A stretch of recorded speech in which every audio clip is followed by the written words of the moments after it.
जय हिंद दोस्तों, आप सभी का फिर से मार्गदर्शन साइंस क्लासेस में स्वागत है। हम आ चुके हैं लेकर आज का थर्ड क्लास, जिसमें हम टॉपिक देखेंगे संविधान सभा की बैठकें। कब कब बैठक हुआ है, क्या क्या इसमें हुआ है, उस सब को देखने का प्रयास करेंगे। इससे पहले हम लोग पढ़ चुके थे कि उसमें विभाजन कब हुआ, 3 जून को 1947 को हुआ। तो भारत में बचा 299, तो 226 बचा आपका जो है ब्रिटिश प्रांत से, 3 कमिश्नरी बचा और देसी रियासतें 70 बचे। तो आइए हम इसके आगे समझते हैं।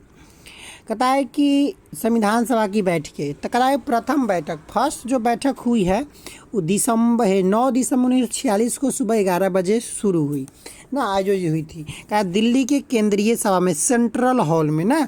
इसका जो कहा कि प्रथम बैठक का नियंत्रण संविधान सभा के सचिव HVR आयंगर के ने किया था ना। इसका जो सभा का सचिव का नेतृत्व है, जो नियंत्रण किया था। कहा इसमें उपस्थिति, कहा प्रथम उपस्थिति में 207 सदस्यों का ने हिस्सा लिया था। और कहा कि बाइकॉट, मुस्लिम लीग तथा देसी रियासतों ने इस बैठक में भाग नहीं लिया था, बाइकॉट किया था, बहिष्कार किया था इसका। महिलाओं की भागीदारी, प्रथम बैठक में 10 महिलाएं ने भाग ली थी। कहा कि बिहार का प्रतिनिधित्व पहली बार बिहार में से 30 सदस्यों ने भाग लिया था। पहली बैठक में 30 सदस्य जो थे वो बिहार से भाग लिए थे। तो अगला बात कहता है कि प्रथम बैठक से जुड़ी अन्य महत्वपूर्ण तथ्य, जैसे कि विंस्टन चर्चिल का व्यंग था कि विंस्टन चर्चिल ने संविधान सभा की पहली बैठक को कहा है ऐसी शादी कहा जिसका दुल्हन ही गायब है। ताकि ऐसी शादी जो है कर रहे हैं जिसका दुल्हन गायब है। अस्थायी जो अध्यक्ष बने, टेम्पोररी प्रेसिडेंट संविधान सभा के अस्थायी अध्यक्ष डॉक्टर सच्चिदानंद सिन्हा बने थे ना। अब एग्जाम के दृष्टिकोण से देखा जाए तो कहता है डॉक्टर सच्चिदानंद सिन्हा का सीधा संबंध बिहार से तथा उन्हें आधुनिक बिहार का निर्माता कहा जाता है, मॉडर्न बिहार का निर्माता कहा जाता है। कहता है कि नाम का प्रस्ताव है डॉक्टर से सिन्हा का नाम का प्रस्ताव जो किया था आचार्य JB कृपलानी ने प्रस्तावित किया था कथी इनको अध्यक्ष बनाने के लिए। कहता है वरिष्ठता का सिद्धांत, डॉक्टर सिन्हा को अध्यक्ष इसलिए चुना गया क्योंकि वह संविधान सभा से सबसे बुजुर्ग और वरिष्ठ सदस्य थे। कहता है कि यह परंपरा फ्रांस के तर्ज पर अपनाई गई थी। कहता है कि प्रथम वक्त कहता है प्रथम स्पीकर जो कौन था, तकारा एक संविधान सभा के प्रथम वक्ता जो थे डॉक्टर JB कृपलानी ही थे। लोक शोक सभा, कराए कि पहली बैठक में शोक सभा भी कहा जाता है क्योंकि इसमें बंगाल के सदस्य प्रसन्न देव रंगकूट कराया कि प्रसन्न देव रंगकूट की मृत्यु पर शोक सभा आयोजित किए थे, इसलिए इसको पहले को शोक सभा कहते हैं। अब पता है संविधान सभा के उपाध्यक्ष, कहता है संविधान सभा के उपाध्यक्ष के पद निम्नलिखित व्यक्तियों की नियुक्ति की गई थी। फ्रैंक एंथोनी मनोनीत किए गए थे ना, नॉमिनेटेड। फिर HC मुखर्जी, फिर आपका VT कृष्णमाचारी निर्वाचित हुए थे, ये निर्वाचित हुए थे, पहिलका वाला मनोनीत। अब आता है कि संविधान सभा की अगली बैठक कब हुई, तो दूसरी बैठक की बात करता है तो 10 से 11 दिसंबर 1946 को हुआ। 10 दिसंबर को क्या हुआ, इस दिन संविधान सभा के अध्यक्ष के पद को लेकर विचार विमर्श हुआ और 11 दिसंबर 1946 को डॉक्टर राजेंद्र प्रसाद को सर्वसम्मति से संविधान सभा का अस्थायी परमानेंट प्रेसिडेंट बना दिया गया। इतना बात समझ गए। अब बात आता है, देखिए इसमें फैक्ट है, कुछ विशेष समझाने वाला बात होगा तो हम समझाते चलेंगे, लेकिन आप लोग इसको एकदम आप जो है इसको अच्छा तरह से सुनते रहिए, समझते रहिए ना। कराया कि उसका उद्देश्य प्रस्ताव, कराया कि 12 दिसंबर 1946 को उद्देश्य प्रस्ताव का विचार विमर्श किया गया और 13 दिसंबर के बाद 12 दिसंबर किया गया और 13 दिसंबर 1946 को संविधान सभा की 5वीं बैठक में जवाहरलाल नेहरू के द्वारा उद्देश्य प्रस्ताव पेश किए गए। किसके द्वारा, जी आपका जो है जवाहरलाल नेहरू के द्वारा। इस प्रस्ताव में कुल 8 बिंदुएं थे। कितना बिंदु, 8। करा कि प्रथम बिंदु था लोकतंत्र, गणराज्य, स्वतंत्रता और समानता etc। अब बात करता है कि 22 जनवरी 1947 को संविधान सभा का इस उद्देश्य को आधिकारिक रूप से स्वीकार किया गया, एक्सेप्ट कर लिया गया ना। का 22 जनवरी को, जून बोल दी गलती से, 22 जनवरी को 1947 को ना। कहता है कि फैक्ट्स के उद्देश्य प्रस्ताव आगे चल के भारतीय संविधान की प्रस्तावना बना। उद्देश्य जो था उसी के आधार पर प्रस्तावना बनाया गया। अब हम आगे चलते हैं संविधान सभा की की प्रमुख समितियाँ कौन कौन सी समिति तो उसके अध्यक्ष कौन थे? संघ समिति, यूनियन कॉन्स्टिट्यूशन कमेटी के अध्यक्ष जवाहरलाल नेहरू थे। संघ विषय शक्ति समिति जवाहरलाल नेहरू ही थे। राज्य के लिए समिति जवाहरलाल नेहरू थे। प्रांतीय संविधान समिति सरदार वल्लभ भाई पटेल इसके अध्यक्ष थे। प्रांतीय विषय समिति सरदार वल्लभ भाई पटेल थे। मूल अधिकार समिति सरदार वल्लभ भाई पटेल ही थे। अल्पसंख्यक समिति सरदार वल्लभ भाई पटेल। देखिए कि इसको याद रखना, ऑब्जेक्टिव पूछता है बहुत सारा जगह। ध्वज और झंडा समिति राजेंद्र प्रसाद थे डॉक्टर। संचालन समिति राजेंद्र प्रसाद थे। नियम समिति राजेंद्र प्रसाद थे। उसी प्रकार से कार्य संचालन समिति के मुंशी के पास था। कन्हैया लाल मनेका लाल मुंशी जी थे। सदन समिति के बाद कहता पट्टाभी सीतारमैया थे।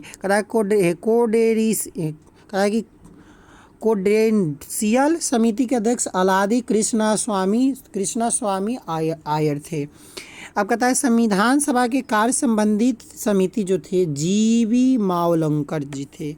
प्रमुख उप समिति और उनके अध्यक्ष की बात करता है तो मूल अधिकार उप समिति के जेबी कृपलानी जी थे। अल्पसंख्यक उप समिति के एच.सी. मुखर्जी थे। प्रारूप समिति ड्राफ्टिंग कमेटी की बात करता है।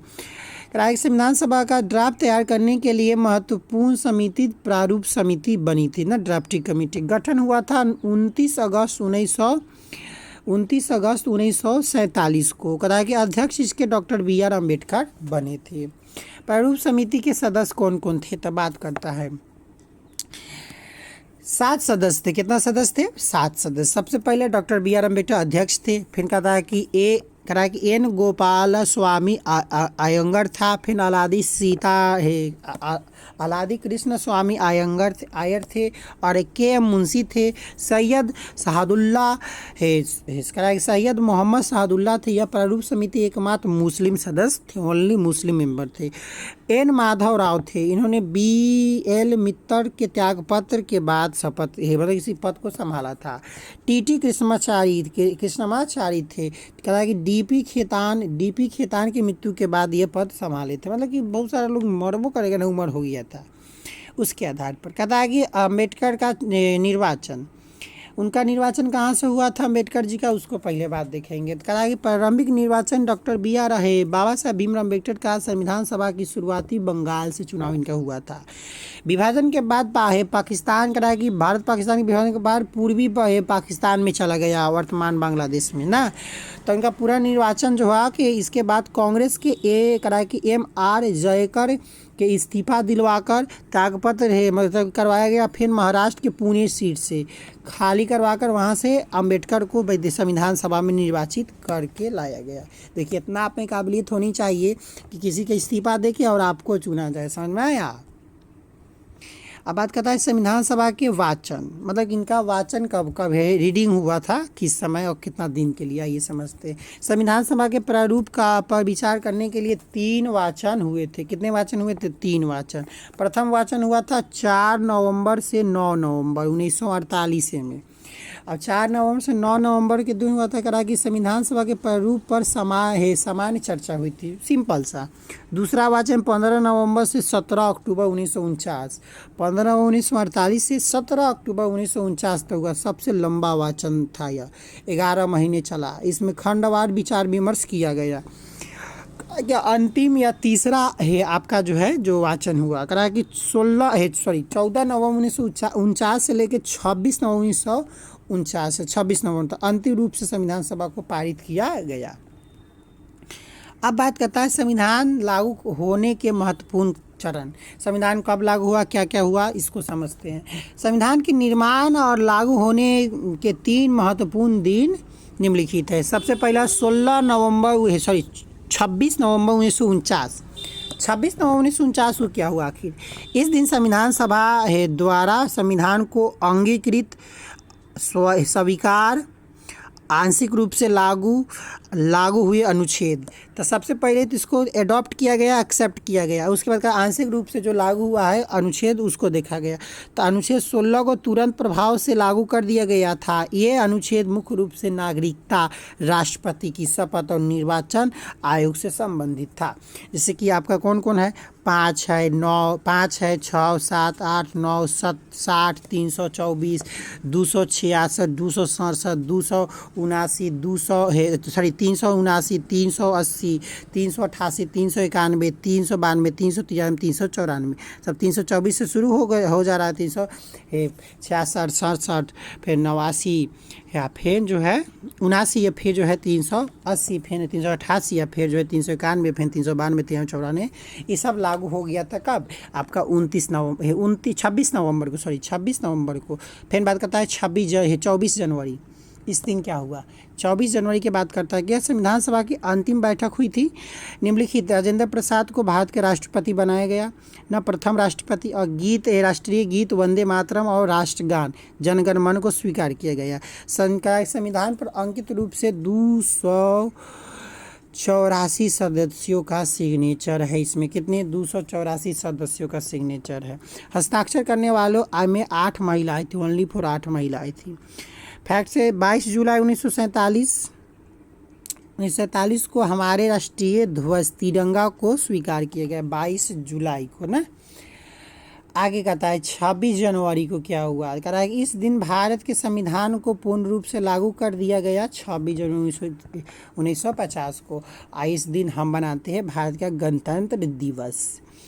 अब बताए संविधान निर्माण से जुड़े प्रमुख आंकड़े। संविधान सभा के सत्र और बैठक में कुल 12 सत्र और 167 बैठकें आयोजित की गई ना। समय लगा इसमें लगभग 2 वर्ष 11 माह 18 दिन समय लगा। कब से कब? 9 दिसंबर से 1946 से लेकर 26 नवंबर 1949 तक।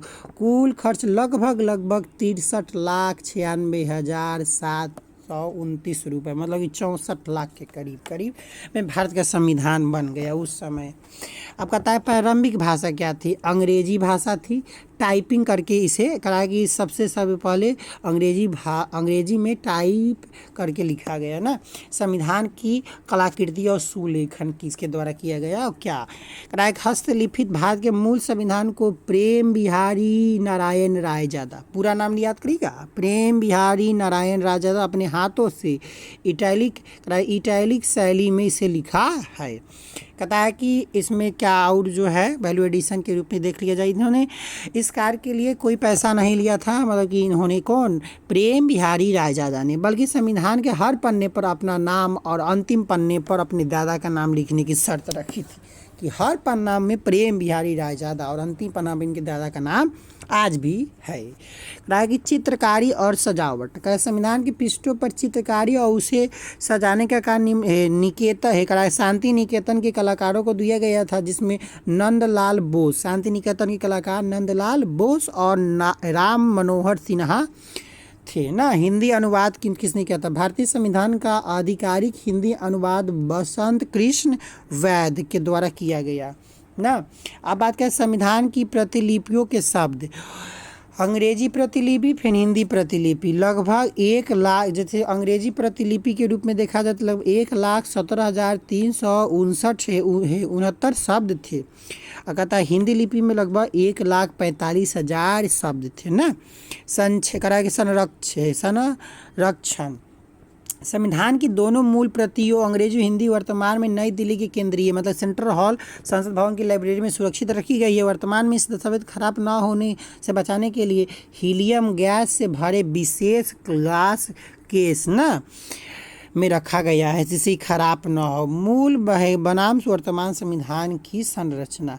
देखिए पहला का संविधान और आज के संविधान को हम चर्चा करेंगे, उसके बाद धीरे धीरे इस चैप्टर को आज समाप्त करेंगे। वेद स्रोत कल पढ़ेंगे अगला वीडियो में, लेकिन आज हम इसको संविधान के दोहरे कार्य तक हम इसको ख़त्म करेंगे। सबसे पहले आता है कि देखिए संविधान का वर्तमान है मूल और वर्तमान संविधान की संरचना। देखिए उसमें पहला जो था 395 अनुच्छेद था। अभी जो लगभग इसके कराए कि 450 450 संशोधन के बाद उप अनुच्छेद को मिलाकर ना इसका भाग पहले 22 गो था, अभी 22 में, लेकिन 4A 9A 9B आदि जो है जुड़ने से कुल 25 हो गया है। इसकी अनुसूची 8 थी, आज की अनुसूची 12 है। तो धीरे धीरे भाई कोई भी हमारा संविधान कहा जाता है एक जीवित संविधान है, तो जीवित संविधान है तो कुछ ना कुछ तो वैल्यू एडिशन होगा, परिवर्तन होबे करेगा आवश्यकता अनुसार। अंतरिम सरकार अंतरिम गवर्नमेंट 1946 अंतरिम में जो आपका अंतरिम सरकार जो बना था, कैबिनेट मिशन के प्रस्ताव के आधार पर देश का प्रशासन चलाने के लिए अंतरिम सरकार का गठन किया गया था। गठन की जो तिथि थी वो 2 सितंबर 1946 था। कितना था? 2 सितंबर 1946। इसके कुल सदस्य 15 थे और कराया कि अध्यक्ष से बात किया जाए लॉर्ड वेलेल, कराया कि लॉर्ड वेलेल और उसके बाद लॉर्ड माउंटबेटन थी। उपाध्यक्ष कौन था? जवाहरलाल नेहरू जी थे। और कराया संविधान सभा के दोहरा कार्य क्या है? Dual function of constituent assembly. कराया कि आगे बात करता है कि आज़ादी के बाद जब तक नई संसद का चुनाव नहीं हो गया तब तक संविधान सभा के दो अलग अलग भूमिकाएं थे, दो अलग अलग कार्य थे। पहला, अंतरिम सरकार के रूप में यह सभा देश के लिए आम कानून बनाने के लिए मिलती है। इसकी अध्यक्षता जीवी मावलंकर करते हैं। संविधान सभा के रूप में संविधान सभा निर्माण कार्य के लिए इसकी अध्यक्षता डॉक्टर राजेंद्र प्रसाद को दिया गया। तो आज की क्लास यहीं पर ख़त्म होती है। जय हिंद, जय भारत। इसको PDF पाने के लिए कमेंट करिए।